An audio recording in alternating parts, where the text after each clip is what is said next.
Folks, welcome back to another episode of Coffee, Tea, and Crime. Our episode for today is going to be They Blew Up the Chicken Man.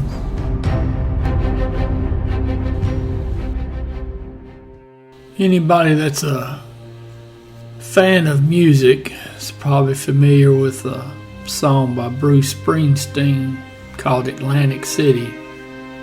And in that song, he mentions that they blew up the Chicken Man in Philly last night.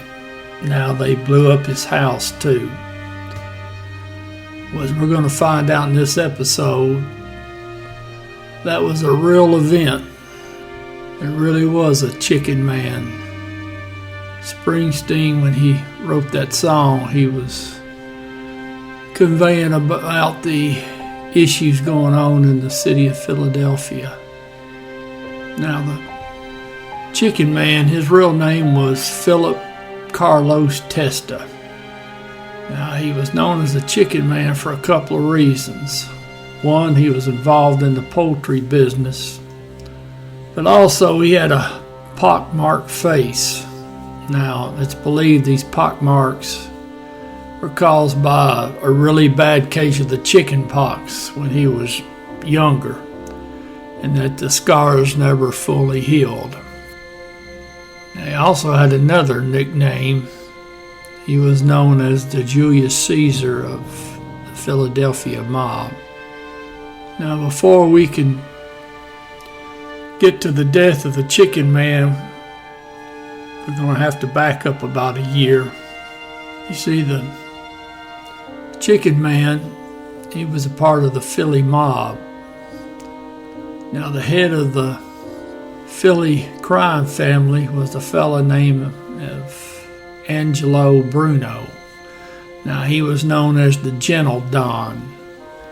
They said he allegedly had an aversion to murder, and he preferred to bribe people rather than murder people. Now, unfortunately, the Gentle Don had people conspiring against him.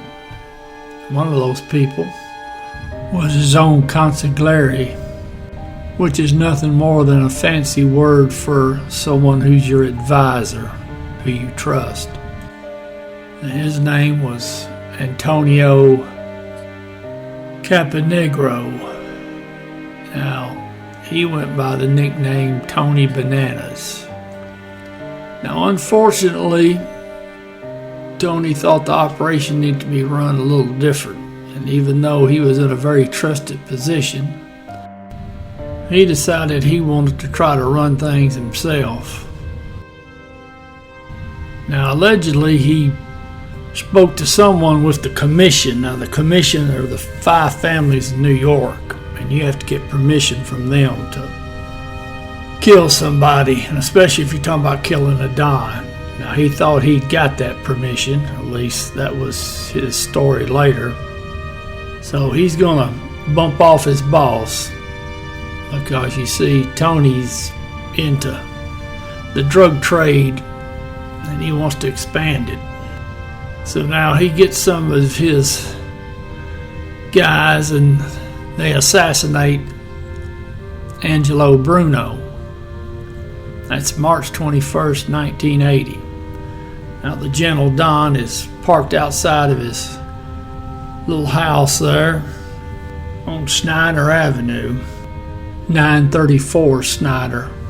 Now, when the commission finds out that Bruno's been murdered, they holler at old Tony Bananas, and they say, well, you better come to New York, you got some explaining to do. So he gets him before the commission, and he tells him he thought he had permission from one of the higher-ups. And unfortunately, that was not the case. So the commission ruled that old Tony Bananas had murdered a commission member without authorization. So on April 18th, 1980, Tony and his brother-in-law were found dead in the trunk of a car in the Bronx. Now, to fill this void, Phillip Testa takes over. So he was the underboss for Angelo Bruno. So he becomes the new Don of Philly. Now, almost a year to the day that his boss was killed, Testa's heading back to his house at 2117 West Porter Street. Now, it's right around 3 a.m. in the morning. Now, he double parks his Chevy Caprice out in front of his house, and he never notices that dark-colored Volkswagen van parked across the street. Inside, there's two men waiting. Now, Testa, he lived alone. His wife had been dead for just a little over a year. Now, he climbs the steps, gets on his porch, and he's opening up the storm door, and he's getting ready to unlock the wooden front door, and a bomb's detonated. Now, the explosion shook buildings and rattled glass for about a 12-block area. Now, when officers got there, they found that the blast had thrown bricks and mortar and concrete from the home's front porch all the way into the roadway, and even went across the street into the park. Now, the porch, the roof had collapsed. In fact, the front door was blown 15 feet inside the house.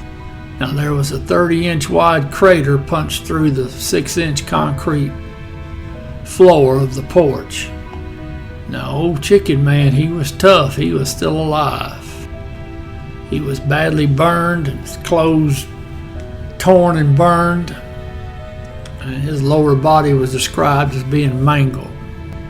One of the officers on the scene told the media that it looked like Testa had went through a giant paper shredder. Now, they took him to the hospital, and he died about 45 minutes later. Medical examiner said that he died from multiple injuries: head, trunk, arms, and leg. Now, investigators were figuring that the bomb, which was packed with nails and explosives, had to have been right there by that short little brick wall up on the front porch. And they also figured it had to have been set off by remote control. So whoever did it had to have been watching the front porch, which they were right, because they were. Now, come to find out that, again, there was treachery afoot. Phillip Testa had been done in by his close associates. His underboss, who's the second in command, Peter Caselli, and then one of the capos, Frank Narducci, they had combined together and decided to bump off the Chicken Man. Now, Peter Casella, he had connections with the commission, so they didn't execute him. They just sent him to Florida, and he went into retirement. Now, Narducci was not so fortunate. He was shot to death. That's his punishment. Because, again, nobody bothered to get the commission's approval on this. Now, it would come out later that one of the men responsible for the bombing, Rocco Marinucci, he was shot and killed a year to the day of the bombing.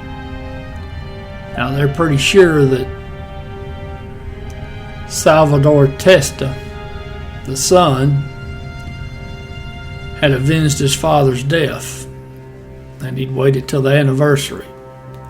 Now, when they found Marinucci, he was over there on Federal Street, South Philly, and he had multiple gunshot wounds, and he had 3 firecrackers placed in his mouth to signify that he had been the bomber. In fact, the second bomber would later confess to it to avoid the death penalty, and he corroborated the fact that Marinucci had been the bomber. Now, Salvador Testa, unfortunately, about 3 years later, he was executed, shot in the back of the head, and he was found on Garwood Road in Gloucester Township in New Jersey. He'd been shot once behind each ear, wrapped in a blanket found on the side of the road. A whole lot of killings went on. Started with the Gentle Dawn, and then it just went on for years. So now the next time you hear Bruce Springsteen singing Atlantic City, you'll know that when he's talking about the Chicken Man, he wasn't just talking.